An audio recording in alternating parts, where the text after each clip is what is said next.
Hi, I'm Dr. Shiloh. And I'm Dr. Scott. And this is LA Not So Confidential, the forensic psychology and true crime podcast.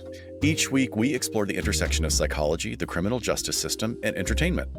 Today, our episode is on the vintage case of the B-list murder in Palm Springs. All right, everyone, we're back.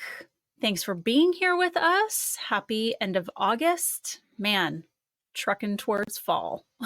That's crazy. Yeah, thankfully. So we're doing a little end of summer revisit to a vintage case today. We just could not help ourselves. But before that, a recap of our last episode from this month.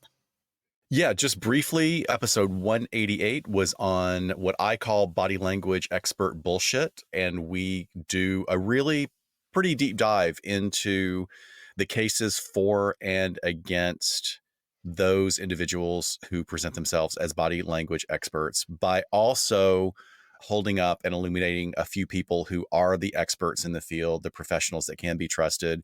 And we give a lot of science on the research, the controversy, and we frame it within a couple of high profile, hyper examinations of crimes and trials that have occurred over the last few years. Yes. So check it out if you get a chance. Yeah, please check it out. I'm sure it'll be interesting for some folks who have consumed some podcasts and YouTube channels and stuff like that from body language experts. But into our topic today, Scott, where would we rather be at any given time?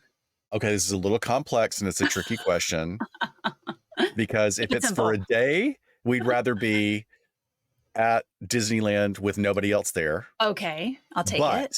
Generally speaking, Palm Springs. You and I both love Palm Springs. We do. Tell me what you love about Palm Springs. I just love the vibe.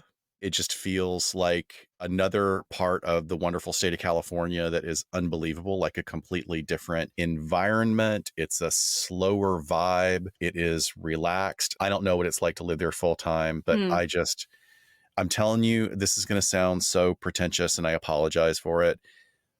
Or I don't know how it's going to sound, but I'll tell you, there is nothing like being in Palm Springs in the fall or the spring at night when the temperature is the same as your skin. Yes. And you're outside in that dry air with the wind blowing in the palm trees. It's magic. It is the most relaxed I've ever been. Is like just in it. I can stay at a cheap hotel. Give me a lounger, buy a pool on a night. I'm good to go. What about you? Yeah, that was such a perfect description. There is nothing like that feeling. God, I love so much about it. I've been going there since before I could walk. I think I was swimming in Palm Springs pools before I could walk with my family. My dad and I would go there, take, little weekend trips there all the time.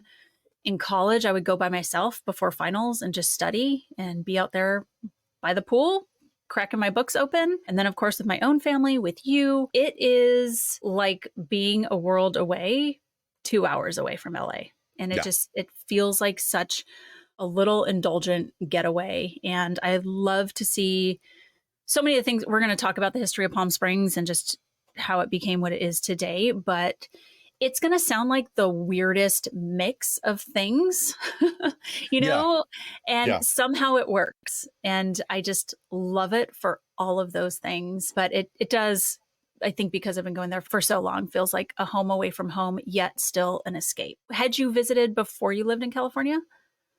No. Oh, okay. I remember the first time I went out was like with a buddy of mine, like years ago, who was a photographer. And he was like, I'm building up my portfolio. Can I photograph you? And we went to Joshua Tree, which was another wild experience because it's like walking on another planet. It's amazing.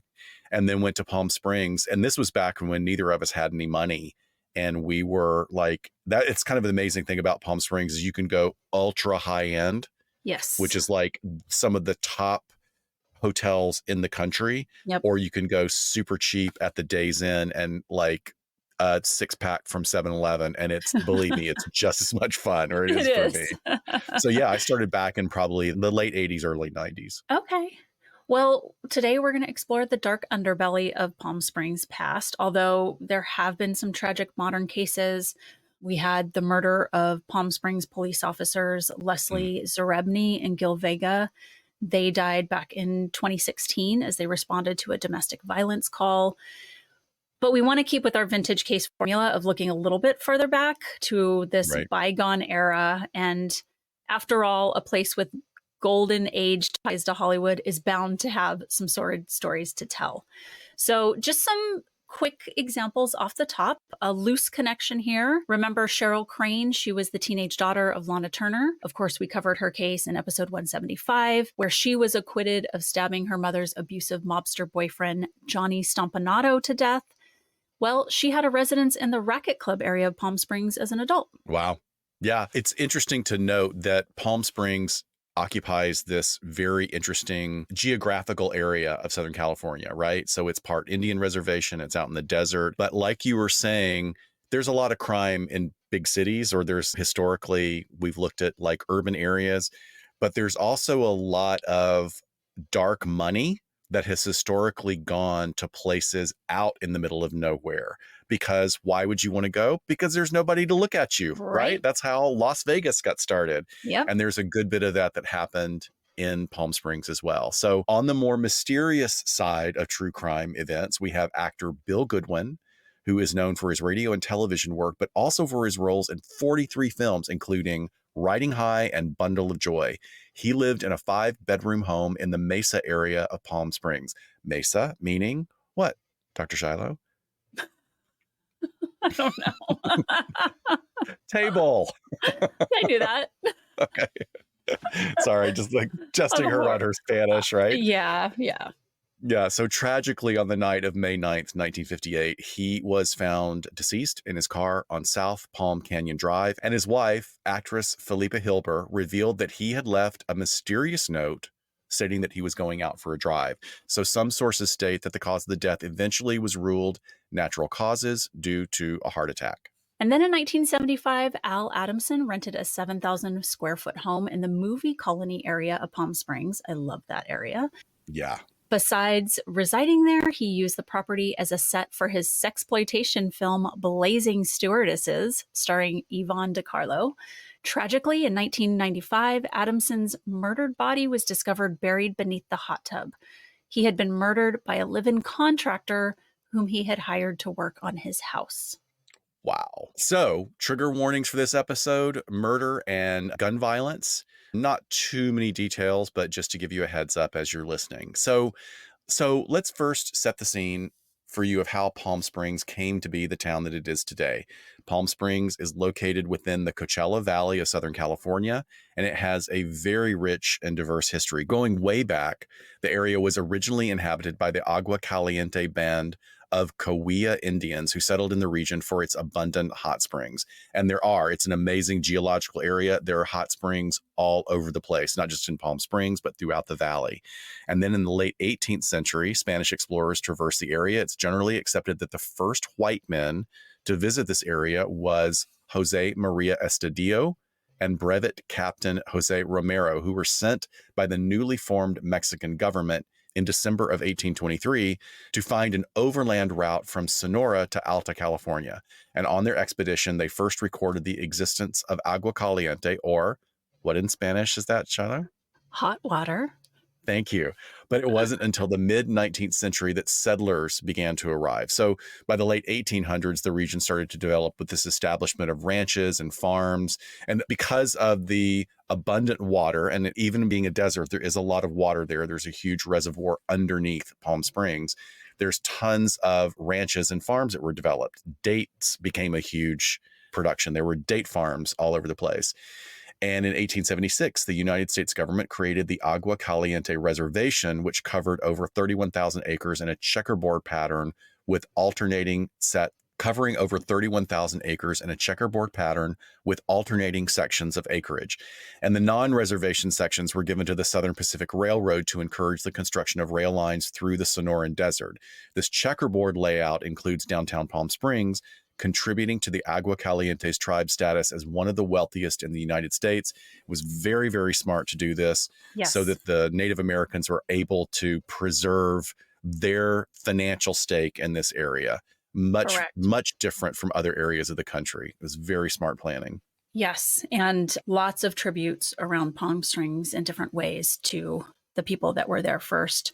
So, in Yes. the early 20th century, Palm Springs began attracting health seekers and vacationers drawn by its dry, warm climate and natural hot springs. It became the literal hotspot as a health resort destination. And you know who loves health resorts? Celebrities. Yes. So in the 1920s and 30s, Palm Springs became a popular desert retreat for Hollywood stars. I mean, even before Vegas was on the map and became popular in not until really the 40s.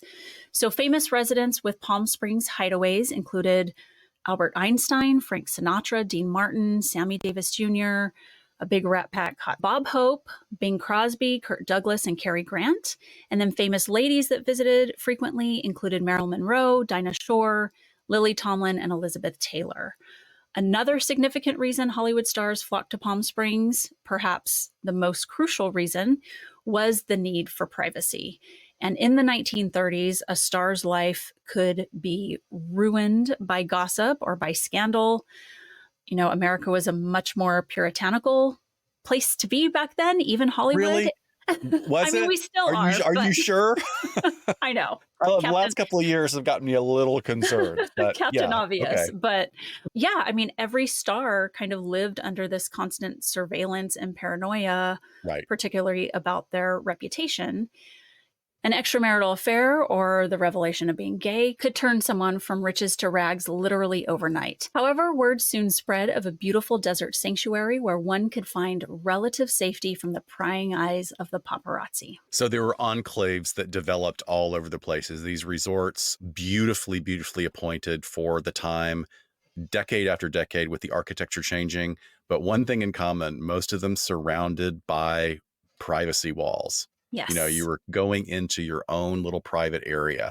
There's also a phenomenon that occurred there that continues to this day to be revered, and that is modernism architecture.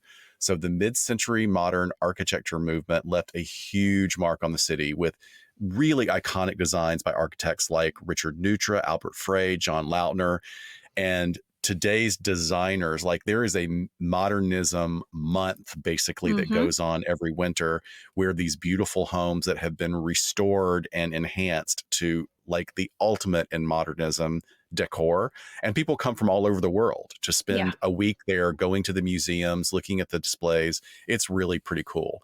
And then after World War II, there was a huge post-war boom. Palm Springs experienced really rapid growth. The population expanded, and it then became a real hub for tourism, leisure, and retirement. And today, it's the same thing. It's known for retirement. To even to live there, you know, it's a challenge. The temperatures are very high these days, and it's still renowned for its resorts, its golf courses, multiple festivals throughout the year, and cultural events, including the Palm Springs International Film Festival. One thing that I am so sad to see go, that most people will never know the pleasure of, is for almost 30 years, there is a theater. It still exists, but Yep. this theater did 3 nights a week a musical review with elderly showgirls, Yeah. The like these Follies. women that had been, yes, the Palm Springs Follies. These were dancers that had been around, some of them, and there would be new groups that came through. Like, first it was like dancers from the 40s, and then the 50s, and then the 60s. And unfortunately, it finally closed because the producer, I think he just passed away. But it was something that was an absolute draw. It's like, you got to see these, you know, elderly women who just look gorgeous. Showgirls. Oh, They're showgirls. Yeah. yeah. Well, if you guys stick around to the end of this episode, I have a new pitch for that theater. So, Oh, awesome. Great. But Palm Spring also has a significant and vibrant history as an LGBTQIA destination, somewhat notorious at times, really, but also becoming one of the most welcoming and celebrated places for the community. And even before the LGBTQIA plus community had visible and organized structures, Palm Springs was attracting individuals from the community due to its reputation as a somewhat liberal and open-minded destination. So the presence of Hollywood stars, some of whom were part of the community, also played a role in fostering a more inclusive environment. One of the things that drove a significant amount of money coming in was the emergence of the gay community's circuit parties that occurred in the 80s and last to this day. The Palm Springs Easter weekend white party Hmm. is a huge, huge 4-day long rave with men from all over the world. I went to one Oh in the my early gosh. 90s I don't even and know how I'm you fit still that many people. recovering. Yeah, I mean, like, I'll like, okay, I did it. Like, that was a wild Yeah. party. I did it. I'm done. You youngins keep having fun. Right. Right. But that, I mean, that inclusive environment was happening in the 40s and the 50s. And then in the 60s and 70s, the city's reputation as a safe and welcoming place for the LGBTQIA plus community just grew. Yeah. So, gay men in particular found Palm Springs to be a haven away from the more conservative environments that they faced elsewhere.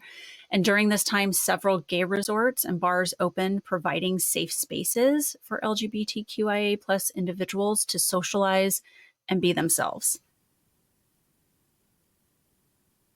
And then in the 80s and 90s, the LGBTQIA plus community in Palm Springs became more organized and more visible. Social clubs, support groups, and advocacy organizations were established. I mean, many that are very strong and continue to this day really just contributed to the community's strength and cohesion. And as a note, in 1984, Palm Springs elected its first openly gay city council member. His name was Ron Oden. And this was a significant milestone in the city's history, just really reflecting its progressive and inclusive values. And then, even as kind of fast forwarding a little bit, but in 2017, the city made history by electing an all LGBTQIA plus city council, just even furthering its deep commitment to representation. So Palm Springs solidified its status as an LGBTQIA plus destination with the establishment of numerous events, businesses, and cultural activities catering to the community. Palm Springs Pride is a huge one. It's an annual festival and parade. It was established in the 1980s, and it's grown into a major event attracting thousands of visitors from around the world. It includes a parade, festival, cultural events that celebrate the community's diversity. And then there is the Dinah, which is known as the world's largest lesbian event. The Dinah Shore Weekend, as it's known, began in the early 1990s, and it features concerts, pool parties, and social events, drawing thousands of women each year around ostensibly a golf tournament. Yep.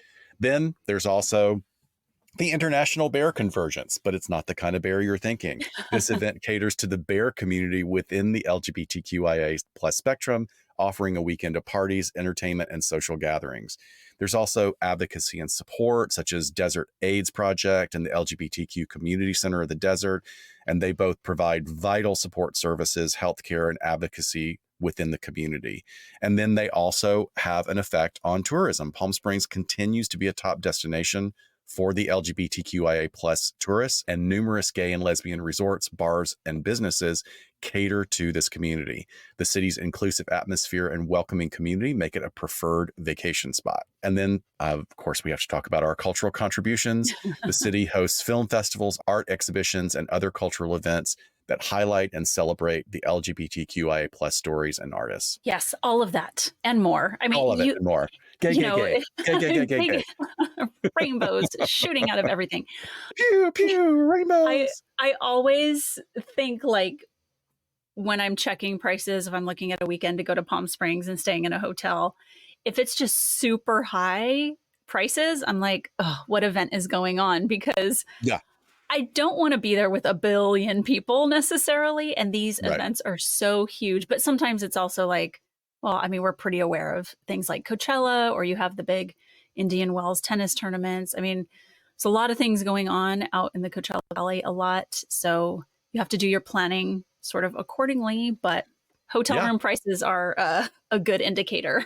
yeah. And So, if the prices are low, then you also know you're going to be able to get a reservation at the good restaurants too.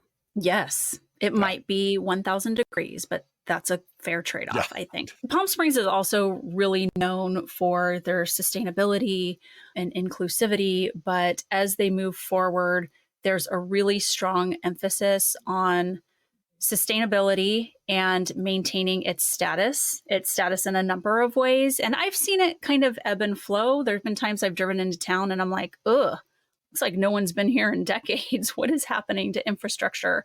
I would say right now it's like another booming sort of It's time, really booming. Yeah. almost too much. I mean, I don't want to get off on the topic, but the main drag like has a lot of bigger buildings that I'm like, I can't see the mountains. What's going on? But it wants to maintain its status as also a very welcoming, inclusive, progressive city for not only the residents, but of course, visitors from all over. So even with all that we just talked about, it's really so much more. I just love the blend of keeping, the Native American tribes who originally populated the area at the front and center. I mean, you just Yeah. drive down any street, and a lot of the names of the streets are in the Agua Caliente tribes dialect, just in many other cultural senses, sculptures around the city, while also being this mecca of mid-century everything. And you're like, how does that work? But it just does. I don't know. Yeah. So let's get to our crime for today. Yeah. So let's get into the vintage story of murder. So Tom Neal was a rising star at MGM in the late 1930s, and it was essentially being groomed as the next Clark Gable. However, his promising film career took a nosedive amidst scandals and headline-grabbing escapades that eventually received more attention than his silver screen performances. That's not a good look, not a good balance there.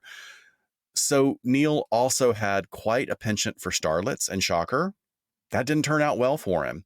Neal once told a reporter, "Movie queens, I get involved with them. I had a great chance at MGM, but a certain actress on the lot killed it for me. The same thing happened at RKO. I loused myself up. If the lady is with you, your career goes. If the lady's not with you, you don't go." There's a lot to unpack just from that couple of sentences, Blame it right? on the ladies. Yep. Okay. Yep. It's always the ladies, and doesn't have anything to do with where I'm sticking my stick. Despite his eventual expulsion from MGM, Neal thrived as a leading man in the 1940s with rugged, sharp features and an air of sophistication. He was a sought-after actor for smaller studios that couldn't afford the big stars.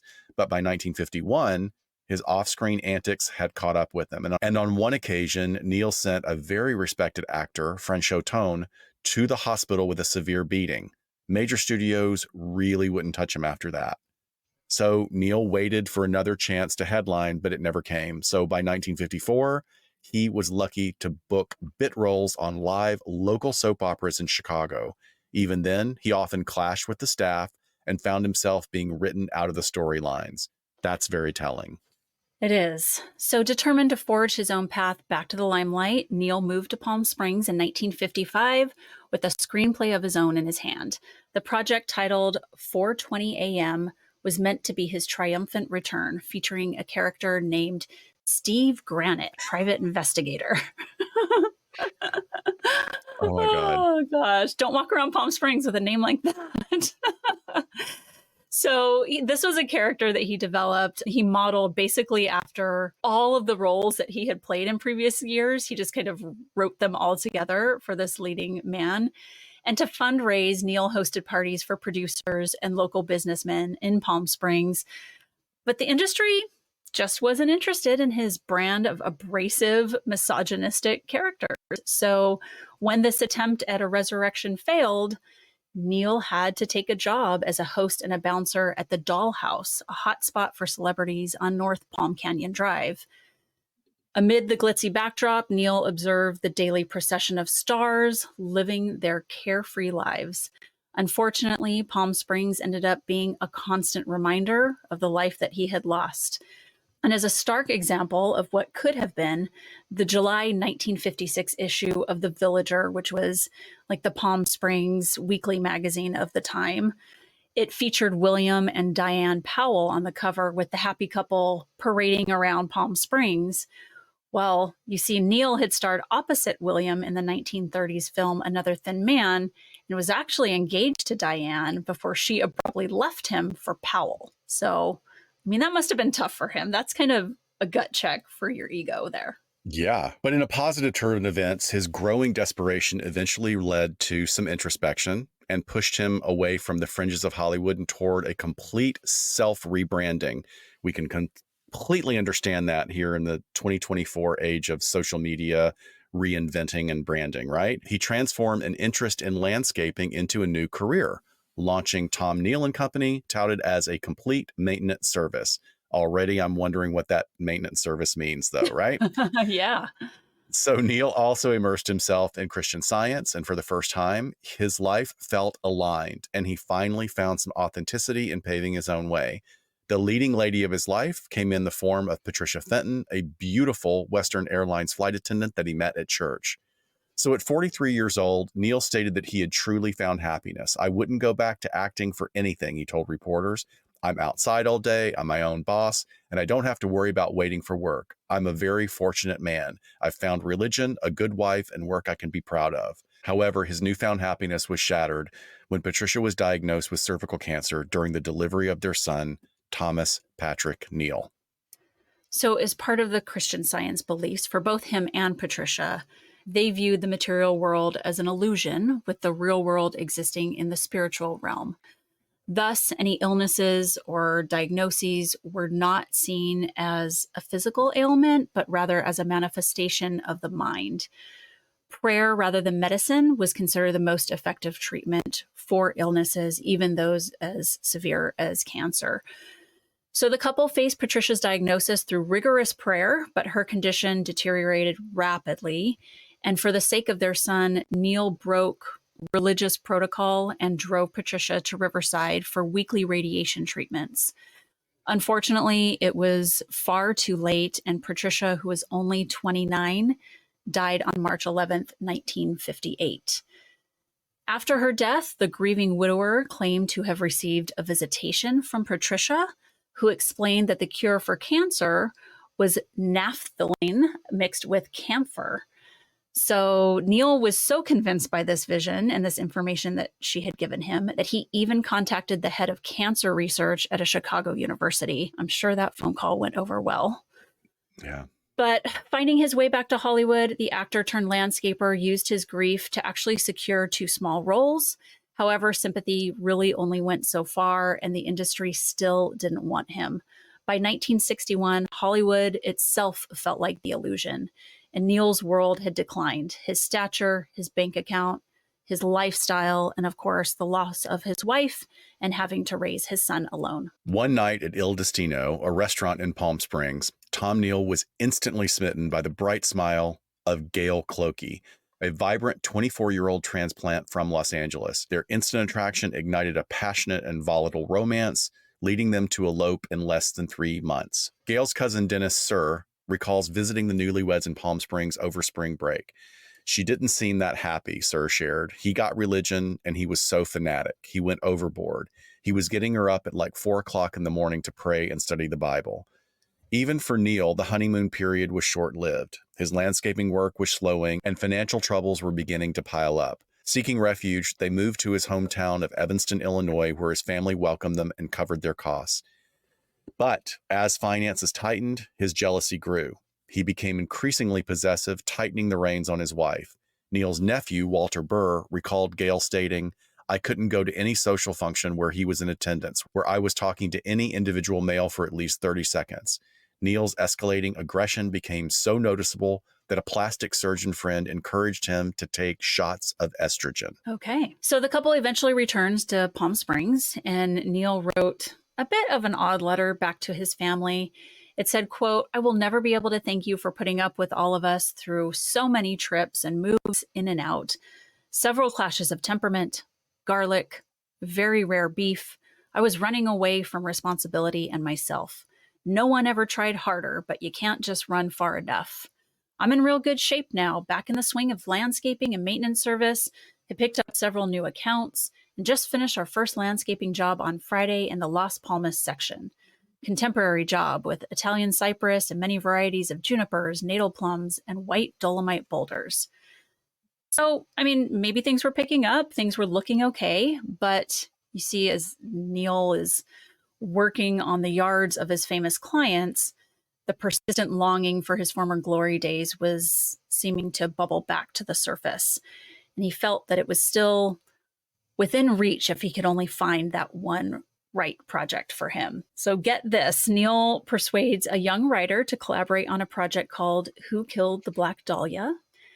John Gilmore recalled the project in his memoir, He said this, quote, Tom was on the phone with me almost daily to get, quote, pages piled up, as he'd put it, to sew up a deal with the Palm Springs money he claimed to have on tap as co-producer.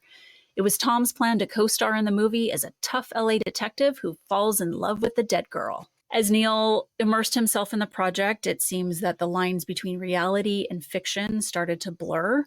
Gale noticed his increasingly peculiar behavior, confiding in a friend that he would leave the house only to sneak back and hide outside and peer in through the windows. So we're starting to see some unraveling of some sort here, I think. Yeah, real shift in behavior is very, very sad. And soon enough, his revival attempt failed once again. Producers, despite liking the project because it was a hot project, were just not willing to take a chance on this volatile and, sad to say, washed up actor's involvement. So the rejection only fueled Neal's profound internal conflict. On one hand, he exhibited tenderness, caring for a large tortoise and rescuing cats, even nursing a one-winged bird back to health.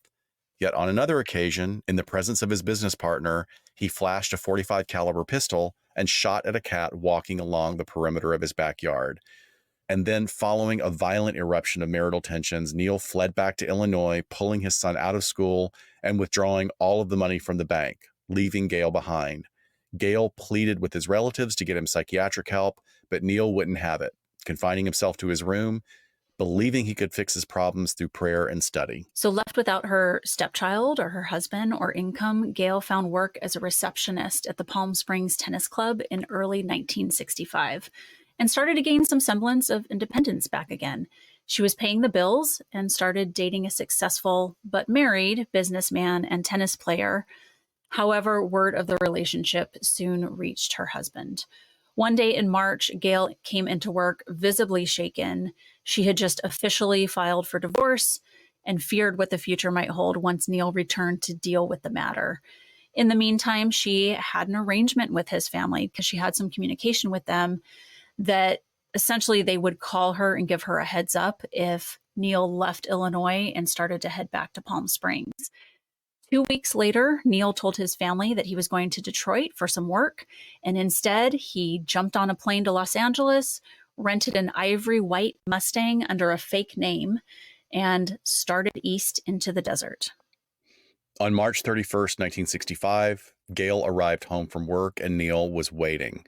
It was very tense as both harbored suspicions.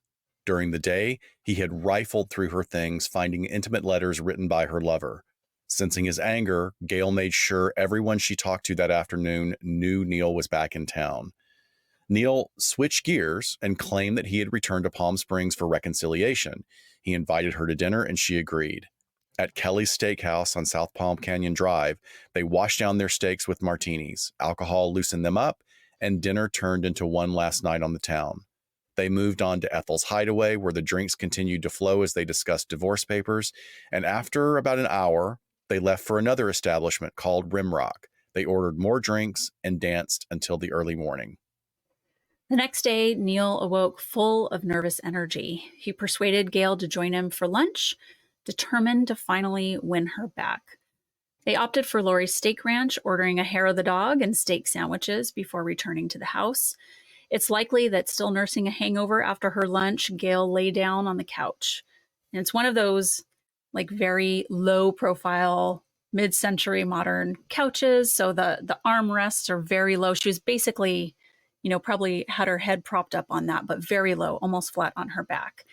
And we don't know if he tried to move in with affection and she denied that, or if he simply just let her sleep. But moments later, there was a gunshot. Neal panics. He took some moments to pray, and then he covers Gale with a blanket before grabbing a bottle of vodka and speeding off in the Mustang. So he heads towards the train station at the edge of town, checks the schedule there, but there were no imminent departures.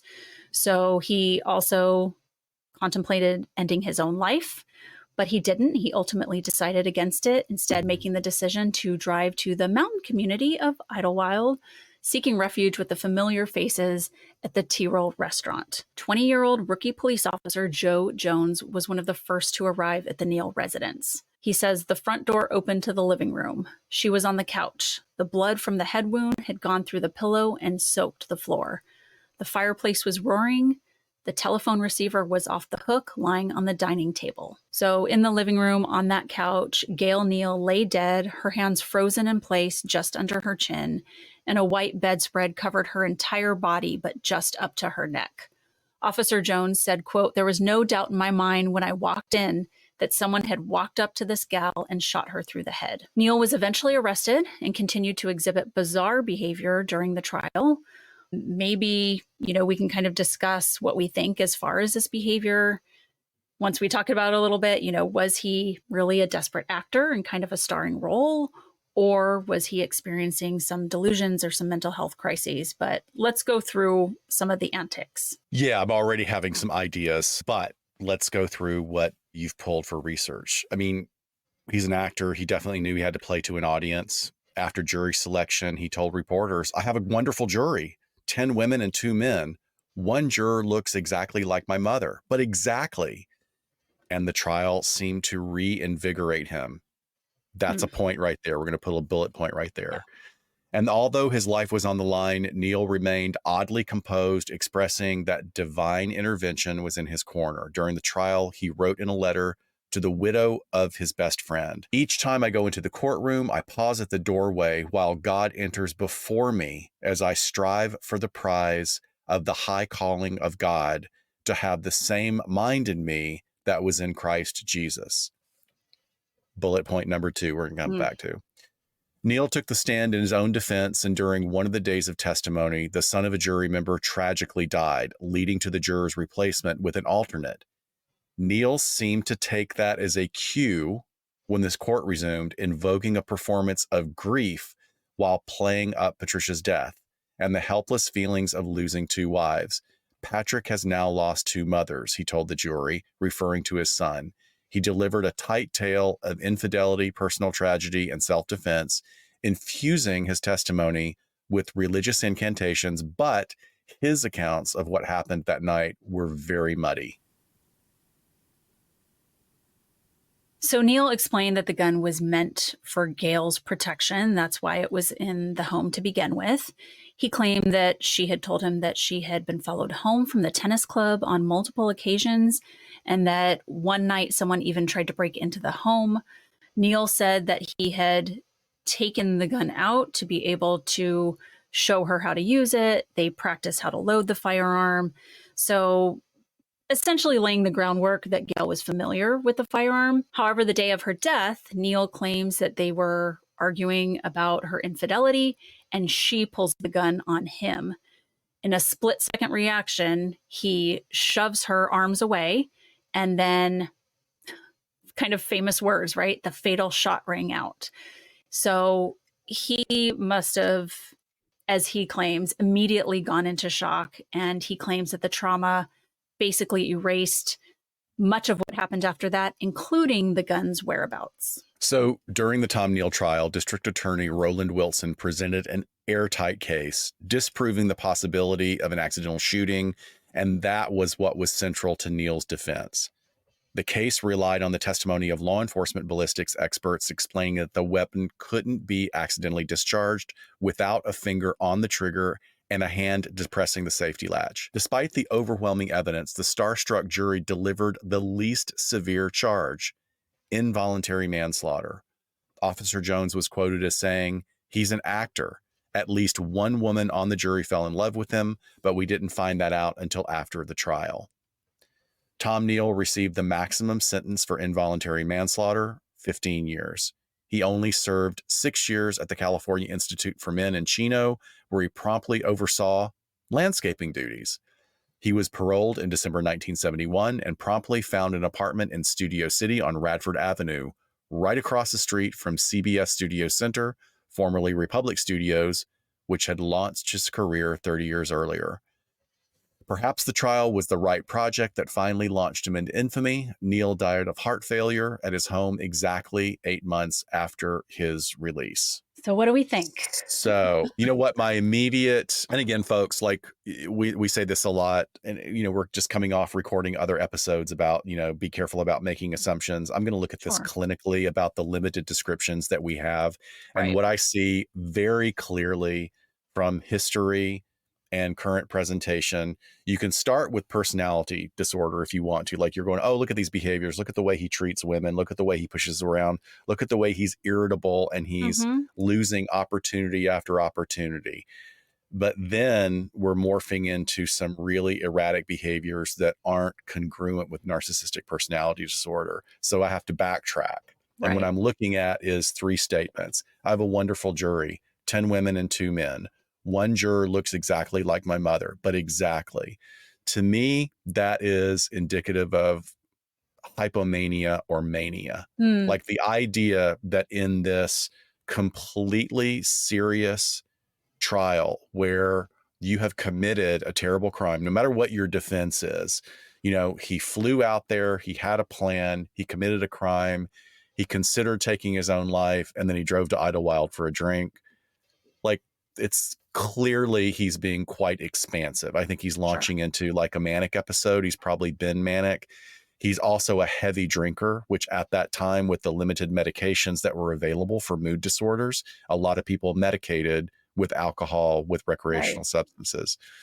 The other one that points to escalating from hypomania into mania into borderline psychosis is integrating his extreme religious beliefs, which we talked about earlier, in which he was pretty hardcore. Like, he Right. Right. integrated these hardcore practices into a belief system. Not going to comment on that particular denomination because it still exists today. It is very anti-modern medicine, believing on the power of prayer for recovery. But his statement, each time I go to the courtroom, I pause at the doorway while God enters before me as I strive for the prize of the high calling of God to have the same mind in me that was in Christ Jesus. So that's a little bit of arcane language it's very like fancy, to use a term. But the other thing is the idea that in the midst of everything that's happening, this crime that you've committed, that you still believe that you have a connection to divinity, to a power higher than yourself that's going to enter before you and open the way Right. for you to walk in this courtroom. It's what we And call expansive, like really expansive thinking, like you're particularly special in the world. right. And that paragraph that he says, I mean, it feels like a memorized passage, just like a script Like that, he's prepared. right, right. Like you said, it's not really how people of the time talked. So he's not even doing his own interpretation of it. He's, from memory regurgitating something that sounds important. Right. And look at the end result. It probably worked. There were people that were I agree. starstruck and, Yeah.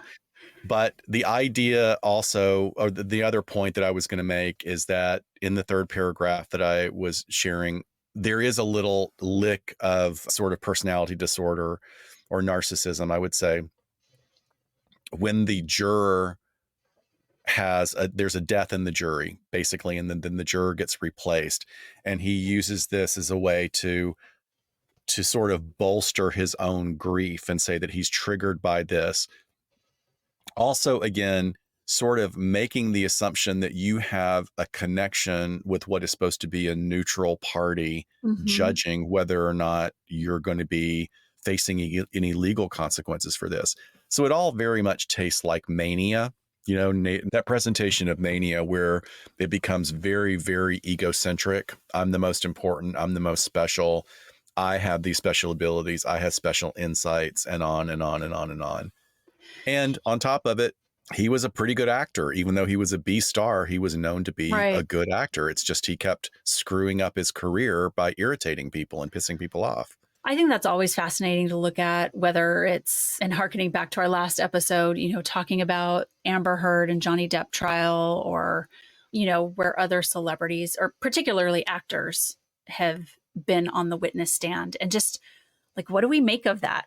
I don't know. I mean, I don't have any like intellectual commentary about that, but I think it's interesting to look at and what would come across as authentic? Are they all such great actors that they can deal with the emotionality that's going on underneath? I don't know, but I think the important piece here, and I love everything that you said, I think it's spot on, is going as far back as possible and looking at his behavior with women, with his profession, with the Yep. industry, just screwing it up left and right. I mean, if you are And then at it's the not his fault. Like you were right, saying, it's not his fault. He's blaming it on the women. It's not me, although I'm the common factor in all these failed relationships. It's these yeah. women. And if you're at the bottom of the barrel doing live soap operas, and then you're going to get crazy with the staff and not know why you got written out the next week, I mean, come on. So, I mean, clearly there was something going on even when he was sort of in a better spot in his youth that was pervasive throughout. And I think just got exacerbated by, living in Palm Springs, seeing what he could have been and always trying to gain that back. So, And let's be clear, though, we're not casting any aspersions on soap opera actors. I grew up on soap operas. It's just at that time, a local soap opera would have been a big step down for a major movie star. right. And, having to change locations, like he had to leave Hollywood and go to Chicago for that. And Yeah. not that Chicago is small beans or anything, but he had to change things up pretty extensively. So look, Scott and I are not elderly Follies dancers, but if someone Well, wants to I contact, am. You're not. if I'll get there. If somebody wants to recruit us to perform at that little theater in Palm Springs until we have to be wheeled out and we can do like a live true crime show, a Palm Springs Confidential, hit us up. Let us know. We're open to opportunities. I think it's a great idea. Maybe we can drag our friends over from below the Hollywood sign. Yes. That would be a yes. fun one. We just, do a couple shows a week for the rest of our lives. I think I could be pretty happy doing that. Yeah. Just me wheeling myself up on stage. Yeah. Wheelie, wheelie, wheelie. Yep. Yeah. Yep, exactly. You're like, how does my skin look in this lighting, Shiloh? Looks Lighting great. is everything. Lighting is everything. Well, Great idea. Thank you so much for this episode, Shiloh. of course, I love the vintage ones. We will go off the rails into some of the things we did in the last couple years with these non-forensic psych episodes. But happy summer, everyone, and we hope you enjoyed it. Looking forward to October. Please, you still have time to check out our show notes. Get your discount tickets to both CrimeCon UK and the Berkshires Podcast Festival. Those are respectively happening in September and October. All right. And even if you can't make it to London, please look for us on social media. We'll be live streaming at all hours of the day and night. Yeah, we sure will.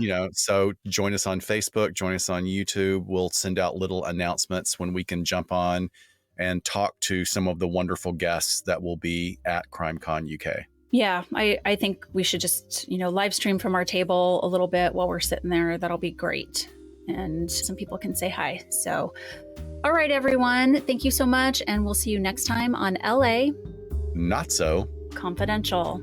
Bye, guys. Bye, folks. Bye.